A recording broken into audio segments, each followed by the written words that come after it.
tertarik dengan buku ini, gitu ya. Kita mencoba bagaimana pertanyaan pertama mungkin dari saya itu, siapa sebetulnya versi Kiai Ba'alawi ini? Silakan Pak Kiai. Baik, Pak Yusuf. Bismillahirrahmanirrahim. Bismillahirrahmanirrahim. Alhamdulillahirabbil alamin. Wassalatu Sayyidina Muhammadin wa ala alihi wa sahbihi ajma'in.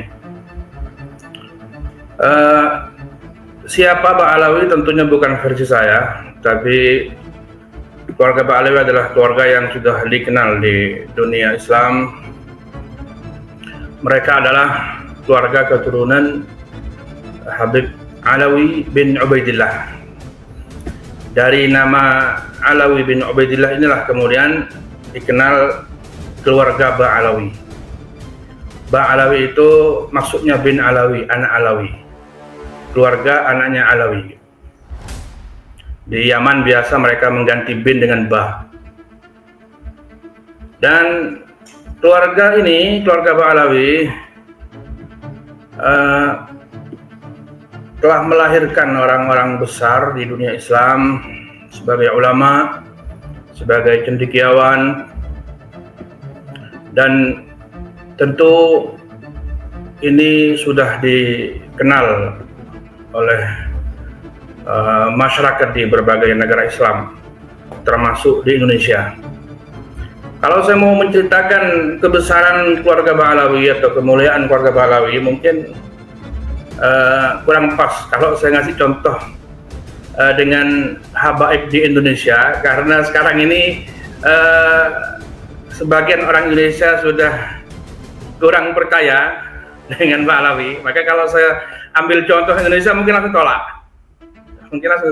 Jadi Ba'alawi sudah dikenal di dunia, khususnya di Hadramut, karena memang pusatnya di Tarim Hadramut, bahwa sekarang ini setelah sekian abad, Ba'alawi memiliki banyak prestasi di dunia keilmuan, di dunia tarbiyah, sehingga di Tarim khususnya Ba'alawi memang dikenal sebagai pemimpin para ulama. Mereka pemegang kepemimpinan dunia keilmuan, dunia tarbiyah, khususnya di Tarim. Karena memang dalam sejarah di awal-awal Ba'alawi, keluarga Ba'alawi, mereka itu dikenal belajarnya kepada masyayikh, belajarnya kepada orang yang bukan keluarga Ba'alawi. Namun pada akhirnya hingga sekarang Ba'alawi memimpin, itu artinya Ba'alawi punya prestasi.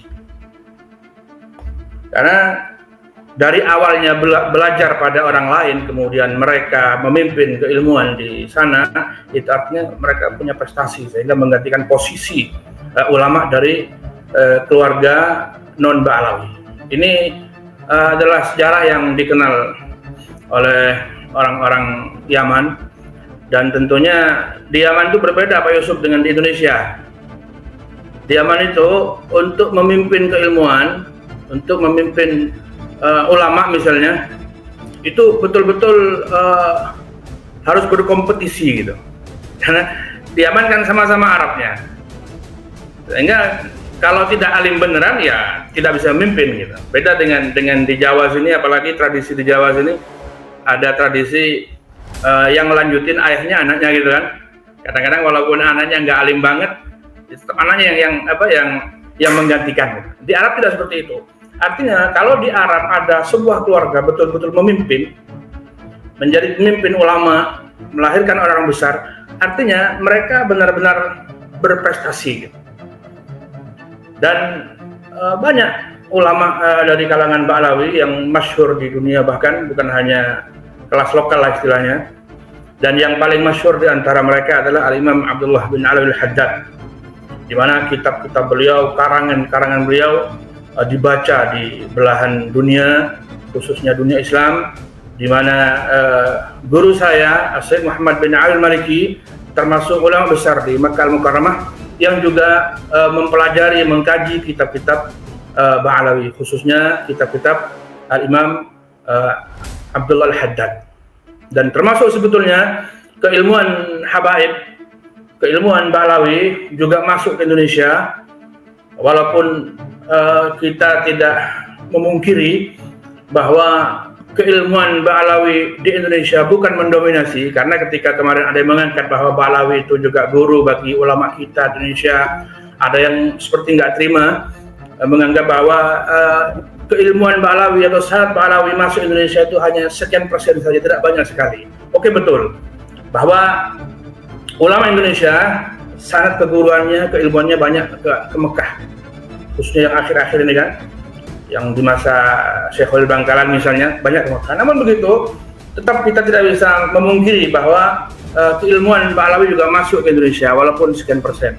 Dan dalam tradisi santri ya, tradisi santri yang diwarisi dari Sayyidina Ali, beliau berkata, ana abdu man 'allamani walau harfan. Aku adalah hamba sahaya, aku adalah budak bagi siapapun yang mengajariku walaupun hanya satu huruf. Ini adalah tradisi santri yang diwarisi dari Sayyidina Ali, maka berapa persen pun ilmu yang diterima oleh guru-guru kita di Nusantara, di Indonesia, dari ulama Ba'alawi, maka tentu kita tidak boleh menyepelekan atau membanding-bandingkan, cuman sedikit, cuman sekian. Itu adalah sikap yang su'ul adab yang tidak diajarkan oleh guru-guru kita di Nusantara ini khususnya. Artinya Ba'alawi memang benar-benar melahirkan orang-orang hebat baik di Hadramaut maupun di luar Hadramaut. Adapun kemudian nanti di Indonesia khususnya ya, di Indonesia khususnya mungkin ada sebagian Ba'alawi yang berbuat satu hal yang tidak baik, atau bahkan mungkin banyak Ba'alawi yang melakukan hal tidak baik, maka tentu saja itu adalah oknum. Itu adalah oknum, dan kita tentu sangat tidak bijak kalau hanya karena oknum di negeri ini kemudian kita tidak menghormati, apalagi meremehkan ulama Ba'alawi di luar. Saya rasa ketika beberapa bulan terakhir ini sering disebut-sebut bahwa As-Sakhawi menyebut Ba'alawi, memuji Ba'alawi, bahkan menyebutkan nasab Ba'alawi, juga Az-Zabidi, juga Al-Haytami. Orang-orang yang selama ini menolak nasab Ba'alawi, mereka menganggap bahwa itu bukan bukti keabsahan nasab Ba'alawi, karena As-Sakhawi, Az-Zabidi dan lain-lain hanya menukil saja dari Ba'alawi, bukan meneliti. Misalnya, anggaplah itu benar. Anggaplah bahwa Az-Zabidi, As-Sakhawi dan lain-lain hanya menukil dari Ba'alawi tanpa meneliti.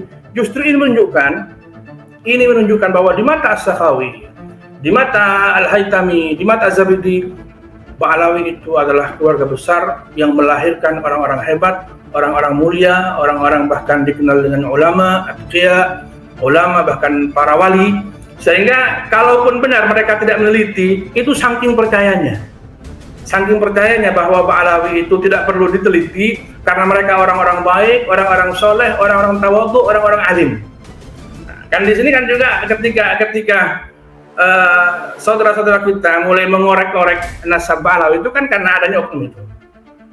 Setidaknya ketika nasab Ba'alawi, sejarah Ba'alawi ditulis oleh sekelas Imam Sakhawi dan lain-lain, itu artinya di mata mereka Ba'alawi benar-benar keluarga besar yang melahirkan para ulama, orang-orang mulia, sehingga tidak sepatutnya tindakan oknum di satu negeri, di satu negara kemudian membuat kita bersikap kurang sopan kepada semua Ba'alawi, khususnya yang ulama.